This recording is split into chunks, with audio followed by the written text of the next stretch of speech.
I was writing an anti-Islam book. A lot of books fell off the shelf. And one of the books that fell off the shelf was the Quran. And when I picked it up, my hand was on a page with Surah 22, Ayat 46. And it says, it's not the eyes that are blind, but the hearts. And I thought to myself, that really is my problem.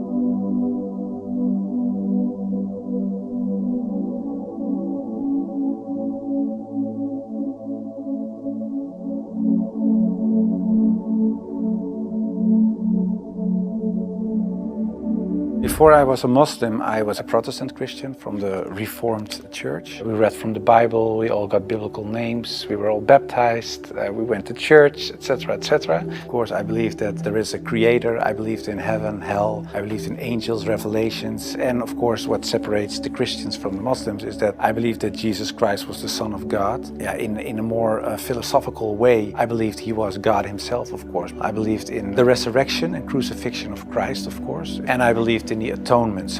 But because the Trinity is a very complex concept, whether you believe it or not, it's still very complex, because if there is a God in the Bible, it says God is eternal. But if you are eternal and in the same you die, you cannot be eternal, immortal at the same time. So that was something when I was a little older, 16, 17, I started questioning things like that. It's not very logical. I talked to many priests, preachers, even rabbis, and the answers I got weren't very satisfying. That made it for me kind of complex, and in the end I had some doubts about stuff like this, but I said, well, I set it aside and I thought, okay, I just believe it, and perhaps I'm not smart enough to get the whole picture. And I still believed in God. I still believed that Jesus was a very important person. I believed he was the Son of God, but how it exactly was, I left it for what it was. In Amsterdam, I was born and raised there. We're a practicing Protestant family. There happened a lot of things in the Netherlands, especially in my life. Also, when I look at the bigger picture when it came to Islam, I became politically active for the Freedom Party. I became a member of parliament. And in the end, I decided to write an anti-Islam book, which started as an anti-Islam book, changed into this search for God, and it ended up me becoming a Muslim. After high school, I went to university and I did comparative religion. And the remarkable thing, I think, was that the first day of me going to college was September 11, 2001. Already thought, okay, these Muslim guys are kind of crazy and this religion isn't the truth. Then a few years later was this guy in the Netherlands called Theo van Gogh. He was a famous filmmaker and he was killed in the street. He was shot and they tried to slit his throat and they put a knife in his stomach with a letter on it for another girl. And Haque, and it said, "You are next." So it strengthened my anti-Islam feelings in such a way that I thought, well, I have to become politically active to do something and stop this evil of harming our country. You started politics because of Islam? Yeah, and that really had to do with Islam. That was the reason that I wanted to write a book, to explain to people why Islam was a danger for the world. When I was writing my book, like I said earlier, the questions, the doubts I had about Christianity popped up again. And that was about truth, of course, because I was a believing Christian guy. And yeah, the Christian questions I had in the end were answered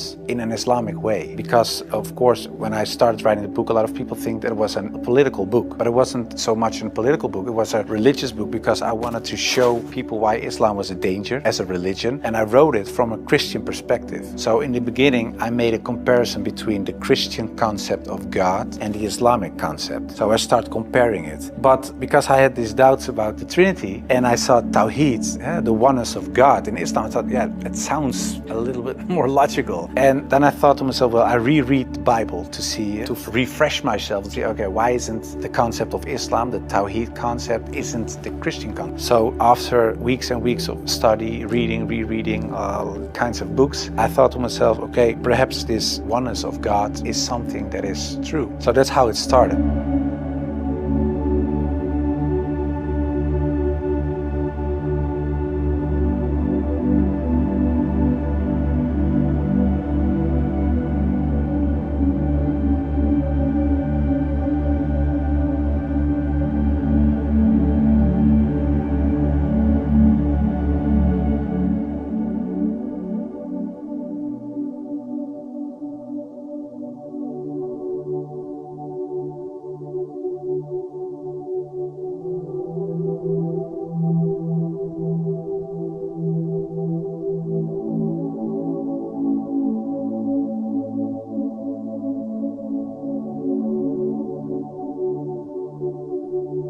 I started writing to several authorities on these religious matters. And one of the guys that I wrote to was Sheikh Abdul Hakim Murad, and he's a professor from Cambridge University. But in a way it was kind of strange, of course, because I was a politician back then still. I was writing an anti-Islam book with an anti-Islam purpose. And I'm asking this Muslim professor from another country, can you help me?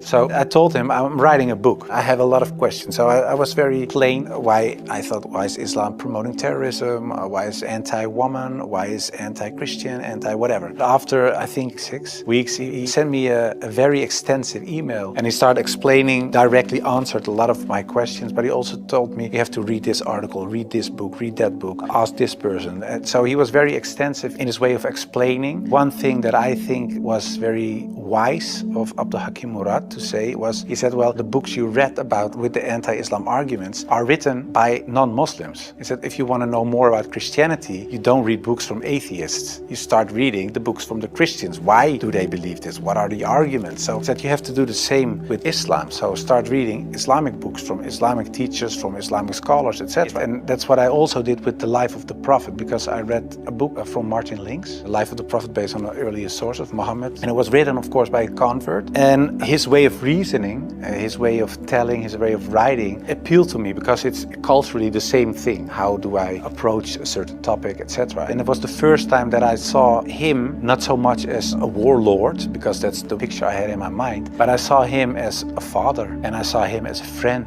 and a teacher and so much more. And so, yeah, I saw the person and his character, and I said, well, I can say a lot, but I cannot say that this is not a good man. So his character persuaded me to read more and to want to know more. Story about Hind. She was the wife of one of the enemies, Abu Sufyan, and in a way they gave money to kill Hamza, the favorite uncle of the Prophet, and that was what happened on the battlefield. He got killed. They even paraded with his ears and cut off his nose and horrible stuff. So the Prophet was deeply sad, of course, of what happened. And years later he became powerful. He came in power in Mecca. And then there was Hind. And I was reading this book and I thought, okay, now she gets crucified or her head gets cut off or something like that. But he said, well, I cannot look at her right now, but everybody is forgiven. And if you want to stay here and live among the Muslims, it's possible. If you don't want that, you can go. But bloodshedding is over now. And I thought to myself that she was forgiven. If you can forgive someone who kills a relative, especially a favorite uncle of you, even starts parading with parts of his body to show other people that she humiliates you and whatever you stand for, that means you have such a great character. It's very special. It's something you don't see. And that's what he did. So I thought to myself, well, it was a really special guy. And when I thought that, I thought, well, I have these arguments for him being a prophet. I see his character. I see the way he treated other people. I see how he treated his enemies. I think he is a prophet. But then I thought to myself, whoa, that's horrible. Because I already accepted this oneness of God. And now I say he is a prophet. If I say there is only one God and Muhammad is his prophet, that's almost shahada.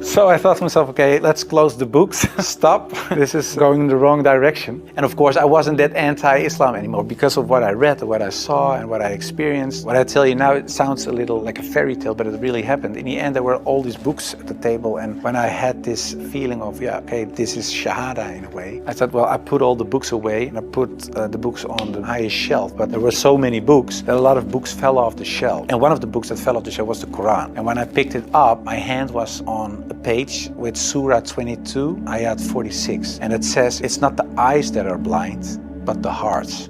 And I thought to myself, that really is my problem. I could see it with my own eyes, but I still couldn't accept the fact that I said he is a prophet, there is this one God. I just couldn't. So it wasn't my eyes that were blind, but it was really my heart. I couldn't accept it. I think my nafs or whatever, my ego, I couldn't accept it. And I said, well, God, I don't care if it's the God from the Bible or the Quran, give me a sign or something so that I 100% sure know this is the way. And I went to bed, but when I woke up, I felt very secure in myself. I really feels very secure. I've never been more secure about anything else. The whole anxiety or the whole doubting issue, it disappeared like snow for the sun. I thought to myself, well, I think I'm a Muslim.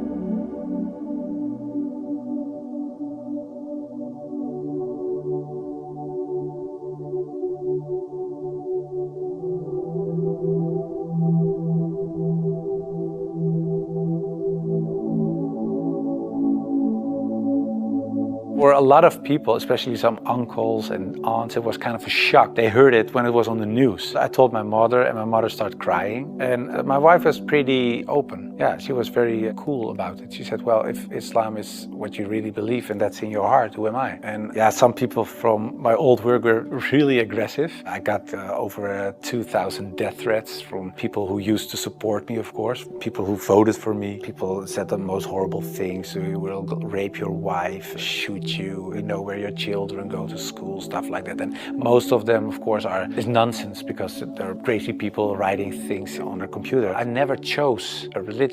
One time, and it was when I became a Muslim. Before that, I didn't choose my religion. I was born in a Christian family. I was raised in a Christian way, and I'm very grateful for all the good things that it brought me, but it was not my decision. And the only time I made a decision was me becoming a Muslim. And it was the most, like I said, I think the most important decision I made, and it was the most rational decision I made. I never took years and years to decide one thing, only becoming a Muslim.